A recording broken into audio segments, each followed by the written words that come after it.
comme je disais, lorsqu'on donne à une poule un grain de maïs et croit que sa vie a changé et qu'on l'aime trop, oubliant que demain ou après-demain, on va l'égorger et le mettre dans la sauce.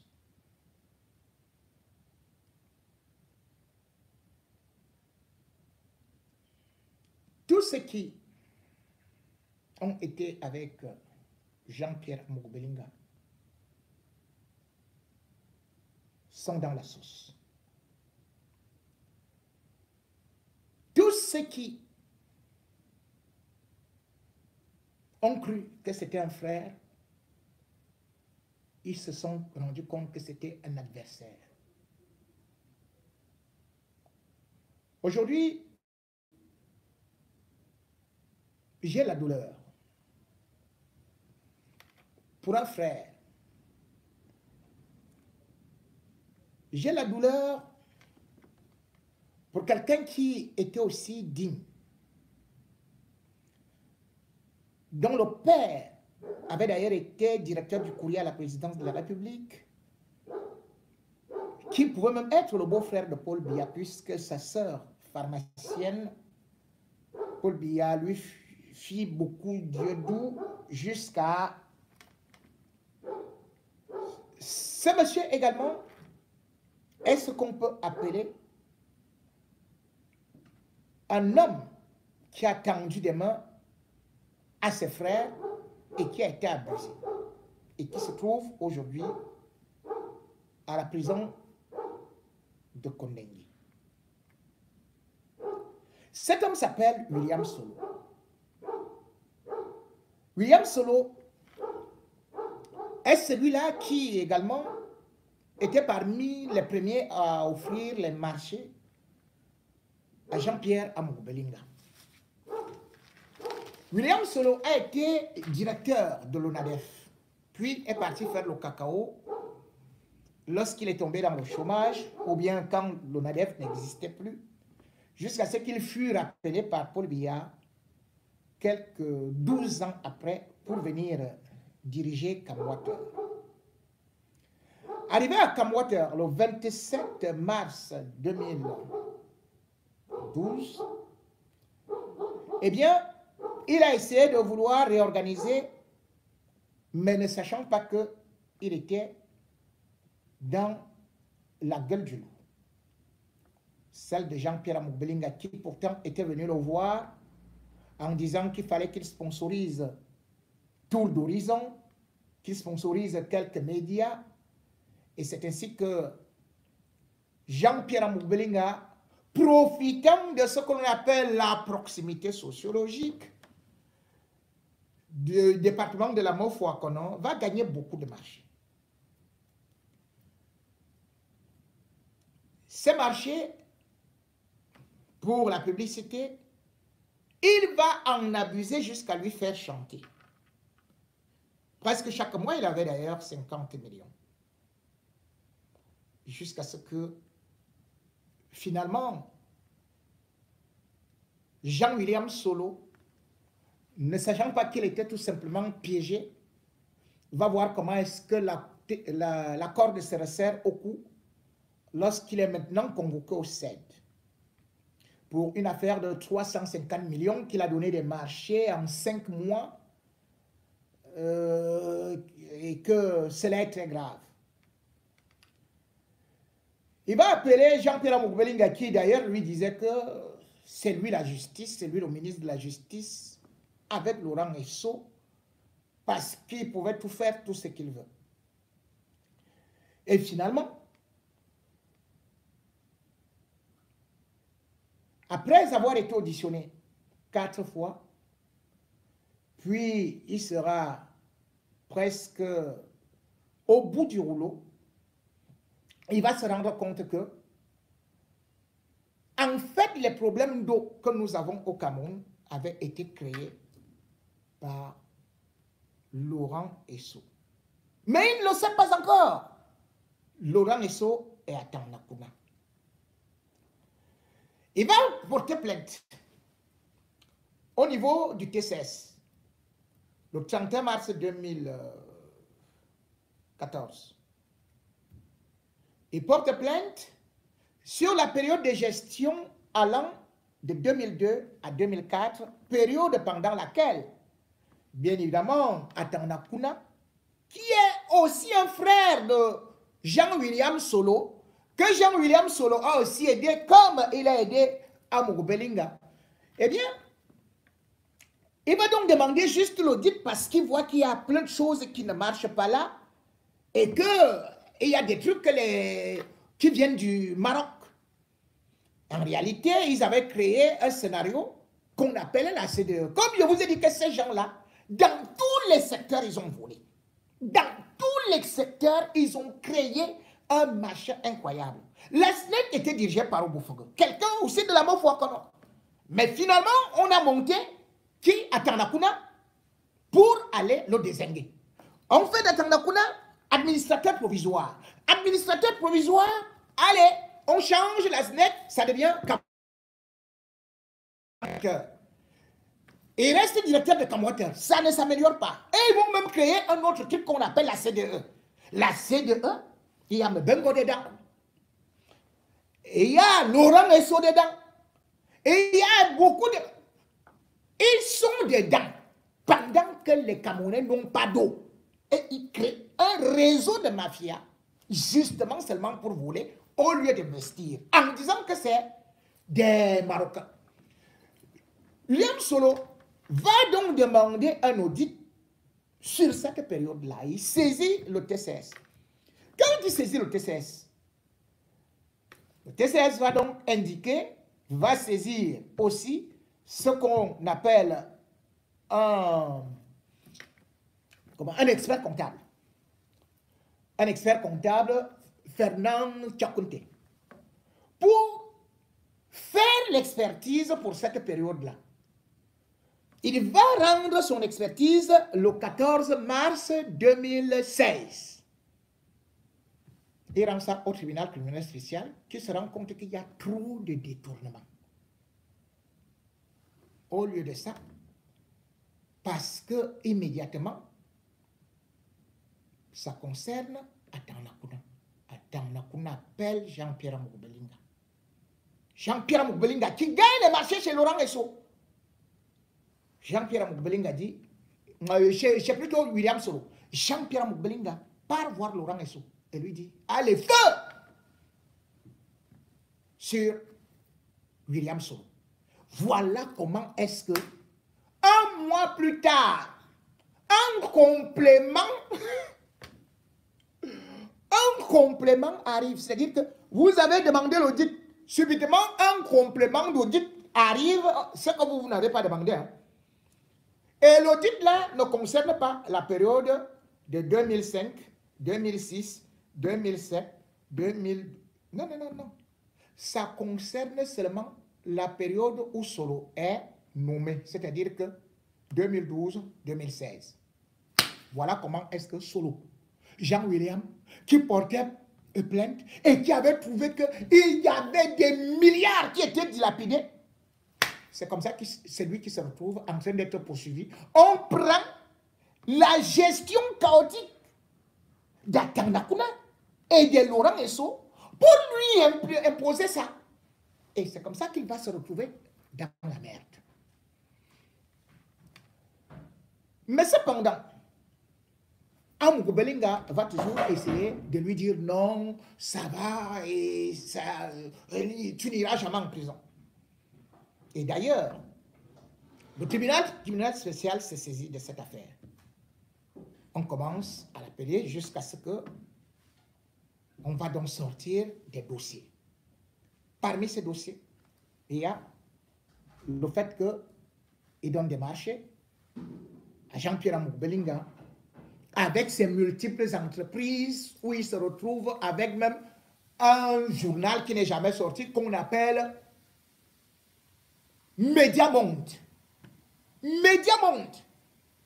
Il va signer, Jean-William Solo va signer un chèque barré de 14 125 000 francs à Jean-Pierre Amour-Belinga. Et dans tout ça, le comble, c'est que le même Jean-William Solo, il va chercher à construire ce que l'on appelle le nouveau siège de l'immeuble Camwater. Il a des sponsors qui lui disent que nous, on peut construire, il faut seulement trouver du terrain. C'est comme ça que Jean-William Solo va sortir 200 millions pour acheter Warda, là où se trouve l'immeuble Camp. C'est Jean-William Solo qui achète ce terrain pour Camwater. Abdul Kazak, c'est-à-dire que le plus grand architecte du monde va arriver au Cameroun. C'est lui qui doit construire ça. Les gens du Qatar, les gens du Bahreïn, ils veulent sponsoriser parce qu'ils veulent construire un immeuble de 20 étages en se disant qu'ils vont donner 4 étages à Camwater pendant 25 ans et ils restent là. Et après 25 ans, ils retrocèdent tout à l'État du Cameroun. Voilà comment ça se passe. Jean-William Solo a aussi un projet de construire une cité pour cadre. Ce sera la cité verte. Ça s'est évalué à près de 2 milliards. Il n'a jamais sorti cet argent. Arrivé au conseil de discipline, bien évidemment, puisque Laurent est sous contrôle tout et que, justement, le TCS est déjà là. On commence à dire que voilà le terrain que tu as acheté, tu n'as pas eu l'accord du conseil d'administration, autant pour moi. On va, par une alchimie incroyable, prendre ce terrain, acheté par Jean-William Solo pour Camwater, le voilà qui se retrouve entre les mains d'Amour-Belinga, en passant par Mvondayolo. Et c'est Solo qui ira en prison. Mais avant d'aller en prison, ce qui me fait beaucoup mal, c'est que le garçon qui signait tout ça, lorsqu'Amourou vient, que oui, je veux dire ceci, je veux dire tel marché, oh, je veux la publicité de ceci et cela, je veux telle insertion et tout, et tout, et tout. Et tout. Jean-William Solo donne l'accord et le garçon là, lui aussi, il essaie de valider cela et dit bon, ok, c'est déjà fait. Il s'appelle, ou alors il s'appelait Arthur Cédric Béban.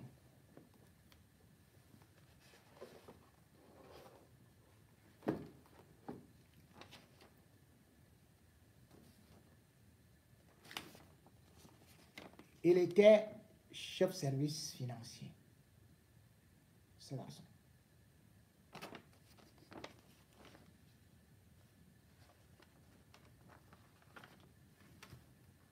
On va le convoquer au TCS. Et puis, Amour-Belinga va rassurer que non, rien ne peut arriver ni à toi ni à William Solo. Nous sommes en 2015. Finalement, on le reconvoque alors que sa maman n'avait que lui. Sa maman va voir Amourou dit non, non, non, non, il n'y a pas de souci. Avec tous les autres cadres là, les autres cadres quand même, ils ont le réflexe, ils s'enfuient. Ce gars va les déposer à Kondengue. Il les déposa à Kondengue. Amourou dit à Jean-William Solo que il va passer seulement 1 mois après et ça va faire qu'il sorte. Il est au quartier 1.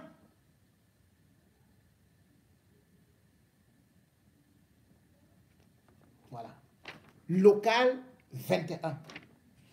Il reste là-bas 1 an. Il appelle encore William Solo, qui dit que non, j'appelle Amourou et tout et tout et tout. Amourou dit non, attends, ça va se passer là. On va seulement faire quelques petites enquêtes là, ça n'ira jamais à la barre, ça va s'arrêter à l'instruction. il va faire carrément 3 ans jusqu'à ce qu'on l'appelle. Il arrive, il voit que son dossier est vide. Il revient à la prison, il est content parce qu'il s'est dit, il dit à tous ses camarades, me voilà, on va me libérer. Il commence à faire son sac. Une semaine après, il voit qu'il n'est toujours pas libéré, mais bien au contraire, le régisseur l'appelle. Il arrive. Qui voit le régisseur avec la greffière? Pas le régisseur. Le juge d'instruction avec le régisseur. Qui lui tend un document, lui dit, il faut signer parce que tu vas passer à la barre. Il est tombé évanoui. On est allé avec lui à l'infirmerie. Quand il sort de là, il se met à pleurer. Il dit qu'il ne savait pas que il pouvait finir ainsi. Maintenant, il va parler. Puisqu'on lui demande d'aller au tribunal, il va dire que c'est Jean-Pierre Amogo-Belinga qui venait prendre de l'argent et qu'il envoyait aussi sa directrice administrative, sa directrice financière, Tatiana Manga. Il dit ça devant le régisseur. Le régisseur appelle Amogo, que là, il va parler. Amogo appelle Jean-William Solo. Il dit à Jean-William Solo, ton petit a dit qu'il va parler. Jean-William Solo le supplie que pardon. Pardon fait qu'il sorte. Ce petit n'a rien fait. C'est toi qui as pris de l'argent. Pardon fait qu'il sorte. Encore qu'on ne demandait que 64 millions par rapport à toutes les autres sommes. Amogo lui dit, il ne parlera pas.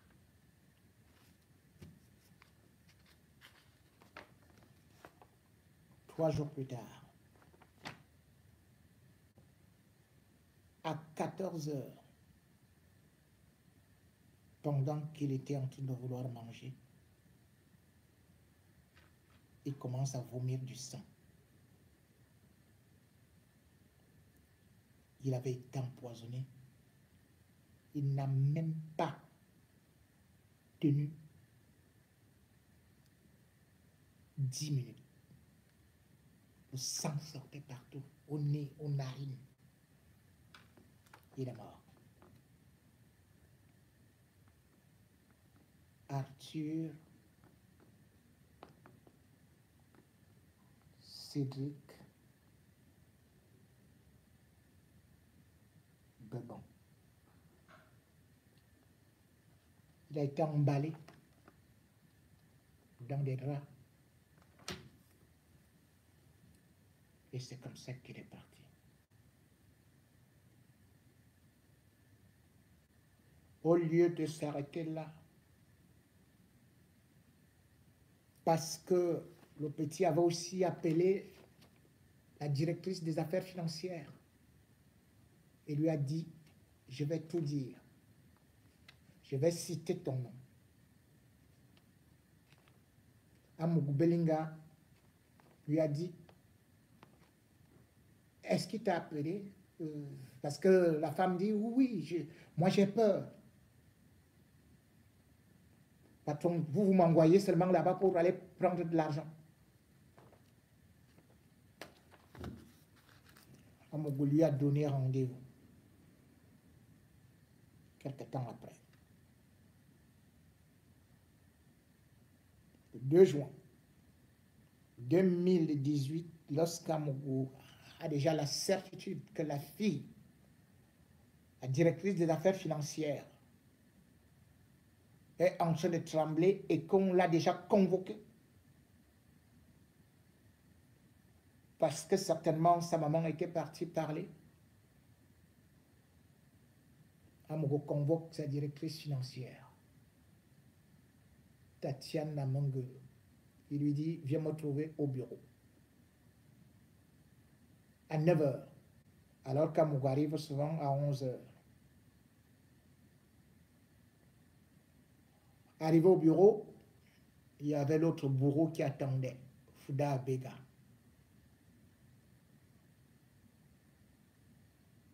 On ne sait pas ce qui s'est passé là-bas. On a tout simplement dit, de la même façon que ce garçon, arrêt cardiaque.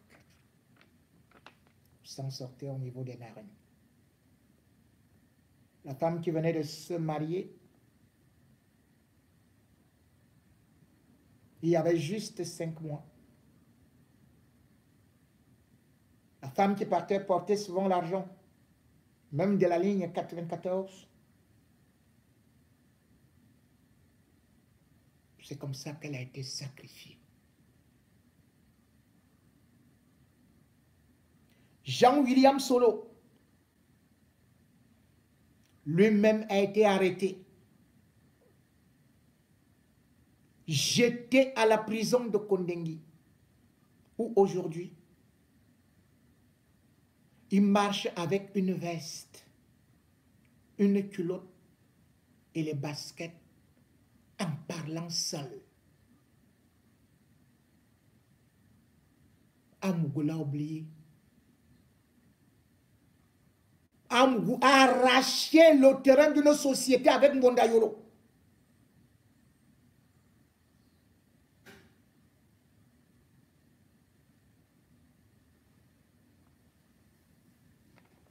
Ils étaient tous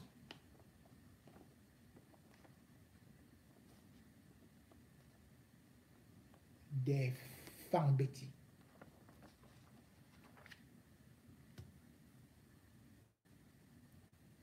Et lorsqu'on vous dit ceci, tout ça est confirmé par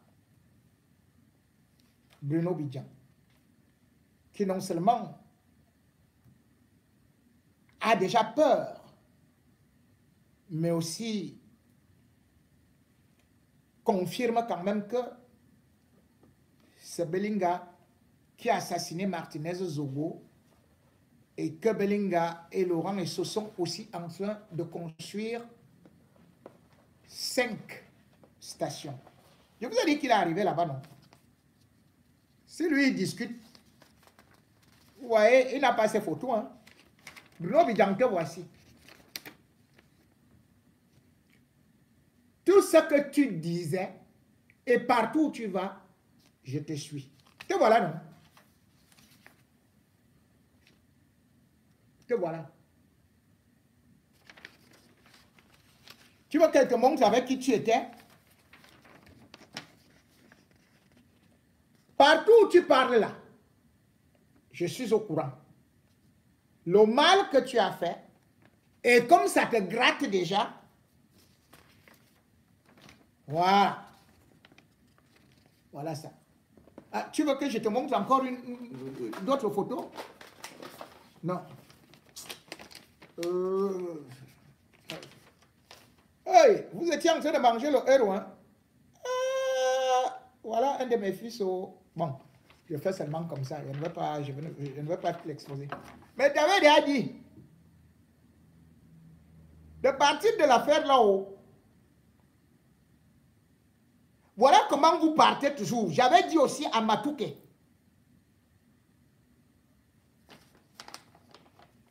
J'ai aussi appris, toujours à travers vos causeries, puisque je suis tout ce que vous dites maintenant.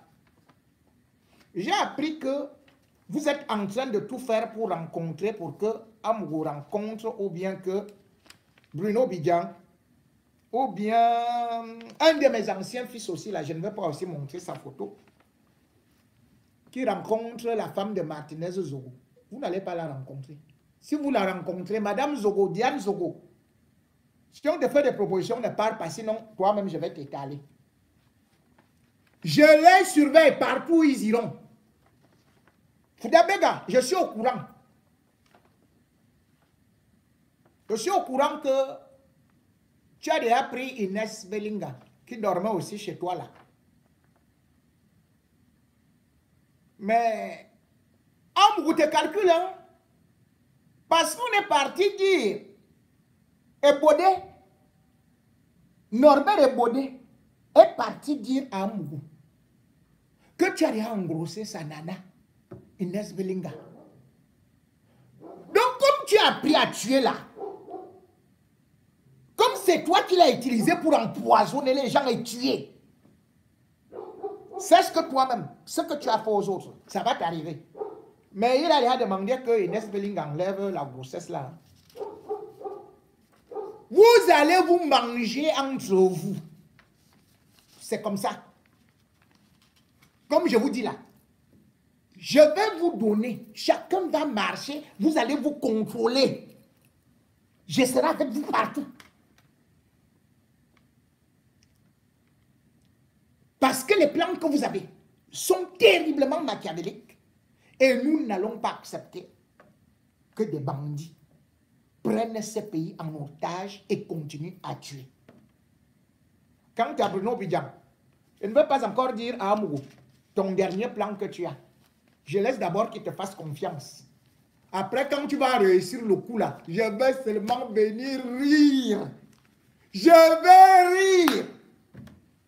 Amourou, sois là-bas. N'est-ce pas, tu as dit que tu vas sortir le 13. Nous attendons le 13. Camerounaise, Camerounais. Allez au tribunal.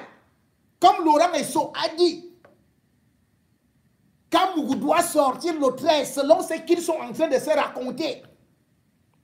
Et que les Bruno Bidjan sont en train de préparer les fêtes maintenant là.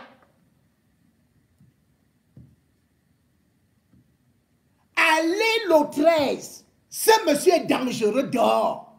Il a tué trop de gens. Et chaque jour, je viendrai avec de nouveaux dossiers pour lui dire, n'est-ce pas, voilà l'autre que tu as tué. Ceux qui continuent à le défendre là, sachez que c'est des assassins.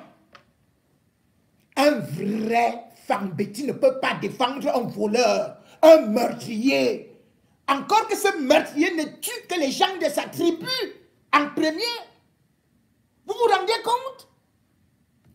Même quand il a fait les trucs de ce qu'on appelle les agréments, qu'il est parti comploter avec Atanapuna quand il était ministre des Mines. Pour qu'on saccage complètement Bokonamba. Mais il est parti prendre des gens d'autres tribus hein, en prenant son pourcentage. Ceux qui sont en train de l'encourager là, je vous vois, vos ventres poussent déjà. Hein.